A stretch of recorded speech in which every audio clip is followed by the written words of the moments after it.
கொட்ட நேரமாகிவிட்டது. இளம்பெரும் பொதுமக்கள், பக்தர்கள். அனைவருக்கும் வணக்கம். என்னோட பேர் ஃபாத்திமா. நான் எம்எஸ்சி பிஎட் முடிச்சிருக்கேன்.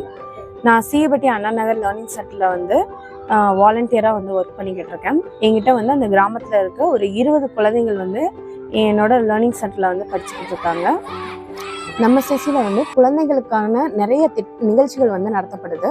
அந்த நிகழ்ச்சியில் என்னென்னா, ஃபர்ஸ்ட் இருக்கிறது சேமிப்பு. சேமிப்பு பழக்கத்தை ஒவ்வொரு குழந்தைக்கும் உருவாக்குறது தான் இந்த பிளானோட இதுதான்.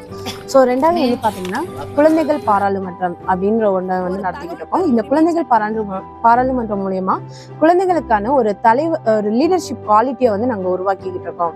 மூணாவது பார்த்தீங்கன்னா, விதைப்பந்து தயாரித்தது. விதைப்பந்து தயாரித்தல் எதுக்கு பண்ணிக்கிட்டு இருக்கோம்னா, நிறைய இடத்துல இயற்கை அழிஞ்சுக்கிட்டு இருக்கு. ஸோ அதனால குழந்தைகள் மூலயமா விதைப்பந்துகள் தயாரித்து அதை ஒரு காடாக உருவாக்கணுன்றது தான் எங்களோட இது.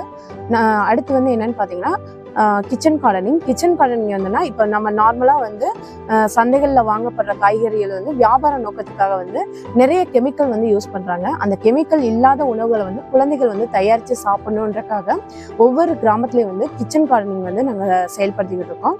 இதுக்கடுத்து முக்கியமான நிகழ்ச்சி என்னென்னா, கிராமந்தோறும் நாடகம்.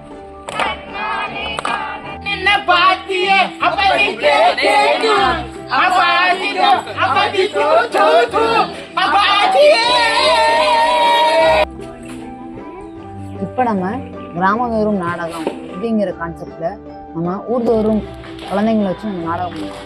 அந்த நாடகம் எதுக்காக, ஏன் நம்ம கிராமந்தோறும் நாடகங்கிறத பண்றோம் அப்படின்னா, கிராமத்துல ஒவ்வொரு கிராமத்துலயும் ஒவ்வொரு விதமான பிரச்சனைகள் இருக்கு. அந்த பிரச்சனைகளுக்கான தீர்வுகள் இருக்கு.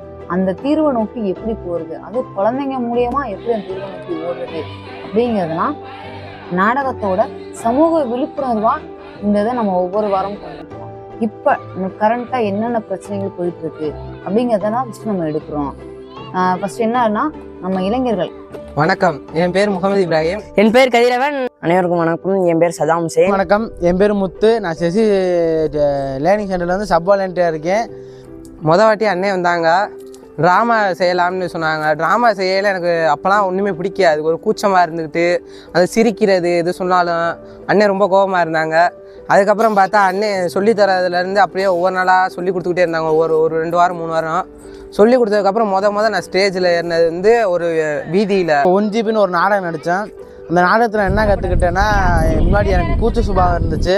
அது எனக்கு யாரு முன்னாடி பேச மாட்டேன், ஒதுங்கி நின்றுக்குவேன். அது ஒரு வீதியில், அந்த வீதியில் நடிக்க போகையில் ஒரு தெருன்னு எடுக்கையில் அந்த லக்கில் நிற்கவே எனக்கு ஒரு கூச்சமாக அசிங்கமாக ஒரு மாதிரியாக இருந்துச்சு. அப்புறம் பார்த்தா அங்கே இருக்கவங்க டியூஷன்லேருந்து எல்லாம் வந்ததுக்கப்புறம் நிற்கவும் நான் ட்ராமா பண்ண உடனே அந்த இது அசிங்கமாக இருந்தது, கூச்சமாக இருந்தது, அதெல்லாம் போச்சு. ஆடியன்ஸுக்கு கை தட்டுறது எல்லாம் பொறுத்ததுலேருந்து அதுக்கப்புறம் இன்னும் நம்ம ட்ராமா பண்ணணும், இன்னும் நிறையா பண்ணணும்னு ஆர்வம் வந்துச்சு. அப்புறம் டைமிங் சென்ஸ்னால், ஒரு நாள் நாடகத்தில் எல்லாம் கரெக்டாக இருக்கணும். ஒரு நாள் நாங்கள் லேட்டாக வந்துட்டோம், சொன்ன டயத்தோடு லேட்டாக வந்துட்டோம். அதுக்காக சொல்லிக் கொடுக்க வந்த ரவியனை கோச்சிட்டு போயிட்டாங்க. அடுத்த நாள்லேருந்து கரெக்டாக செஞ்சு அந்த நாடகத்தை நல்லா பண்ணோம். சீபட்டி அண்ணா நகர் லேர்னிங் சென்டர் படிக்கிறேன். நான் கத்தி பேசி அனைவரும் சொல்லுவாங்க. நான் நாடகம் நடிக்கும் போது எனக்கு வாய்ஸே வராது. ரவி அண்ணே எப்படி பேசணும், எப்படி கத்தி பேசணும், எப்படி லோவா பேசணும், இப்படி நாடகம் படிக்கும்போது சொல்லி கொடுத்தாங்க. இதனால எனக்கு ரொம்ப பயனா இருந்துச்சு. ஊர் பொதுமக்கள் கும்மி கொட்ட நேரமாகிவிட்டது.